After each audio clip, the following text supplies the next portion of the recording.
এই রান্নাটা যে এত সুন্দর খেতে তা আগে জানতামই না। অনেক দিন ধরেই দু একটা বন্ধুর কাছে, তারপর ফ্যামিলিতেও দু একজনের কাছে শুনেছি যে উচ্ছে কুমড়ো খেতে কিন্তু খুব ভালো লাগে, কিন্তু কখনো ট্রাই করে দেখা হয়নি। কালকে হঠাৎ দেখলাম অনেকগুলো উচ্ছে আছে আর কুমড়োও আছে, বেশ পাকা কুমড়ো। তো সেটা কাটিয়ে রাখলাম, ভেবেছিলাম পরদিন করব, কিন্তু ভাবলাম দেখি তো কেমন লাগে। অবশ্য আমার তেঁতোটা একটু ভালোই লাগে, যেমন নিম বেগুন, উচ্ছে সেদ্ধ, তো ভালো লাগে খেতে।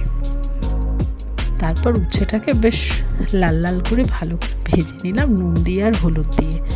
যখন উচ্ছেটা ভাজা হয়ে গেল প্রায়, তারপর কুমড়োটা দিয়ে ঢাকা দিয়ে দিলাম, একটু মিষ্টি দিলাম, বেশ আঁচটা কম করে রেখে দিয়ে 10 মিনিট মতন ছেড়ে দেওয়ার পর যখন ওটাকে আবার নাড়াচাড়া করে দেখি, তখন দেখি সুন্দর কুমড়োটা নরম হয়ে গেছে এবং ওটাকে ভালো করে মিক্স করে একটু শুকনো শুকনো করে ভাজা করলাম।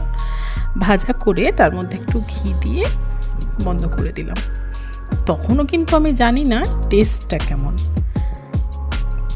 তারপর সেটাকে রুটি দিয়ে খেয়ে দেখি এত সুন্দর লাগছে খেতে, মানে দারুণ স্বাদ, দারুণ। কোনো তেল মশলা বিশেষ কিছু বেশি নেই এতে, অথচ দারুণ খেতে। সেটা রুটি দিয়ে খাওয়ার পর আবার ভাতে, প্রথম পাতে ওটাকে গরম করে আবার নিলাম, দেখলাম এই তো দারুণ স্বাদ। যাই হোক, আমার তো ভীষণ ভালো লাগলো। বন্ধুরা, তোমার যদি আমার কথার উপর বিশ্বাস না হয়, একদিন করে খেয়ে আমাকে জানিও কেমন লাগছে। খুব সিম্পল উচ্ছে কুমড়ো, এটা আবার শেয়ার করার, বলার বা রান্না করে দেখানোর কি আছে, কিন্তু আছে আছে আছে বন্ধুরা। যারা খেয়েছো তারা তো আমার কথা বুঝতেই পারছো, আর যারা খাওনি তারা করে খেয়ে একবার জানিও।